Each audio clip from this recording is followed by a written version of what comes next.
દબાવવા, ડરાવવા અને ધમકાવવા માટેના અમારા પર પ્રયાસો કર્યા છે, એટલી જ વધારે તાકાતથી તમારા માટે અમે લડવાના છે, લડીશું। અને આ મંચ પરથી પણ કહેવા માંગીએ છીએ, જ્યારે પણ આદિવાસી સમાજના બંધારણીય અધિકારોની વાત હશે, સંવિધાનિક અધિકારોની વાત હશે, જ્યારે પણ આદિવાસી સમાજ સાથે કોઈ પણ જગ્યાએ અન્યાય અત્યાચાર થતો હશે, આ ચૈતર વસાવા સૌથી આગળ તમને જોવા મળશે। અમે જેલોથી નથી ડરતા, અમે પણ એક સરકારી નોકરીમાંથી રાજીનામું આપીને આ જાહેર જીવનમાં આવેલા લોકો છે। અમે અમારા પરિવારને કીધું છે કે ક્યારે કોઈનાથી ડરવાનું નહીં, સત્યની વાત ખુલ્લેથી કરવાનું।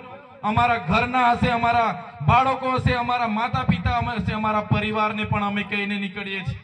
ત્યારે સાથીઓ, આપણા અધિકારો મેળવવા માટે આપણે જ્યારે પણ સત્તાની વાત હોય ત્યારે જ્યારે પણ અધિકારોની વાત કરીએ છીએ ત્યારે 78 વર્ષ થઈ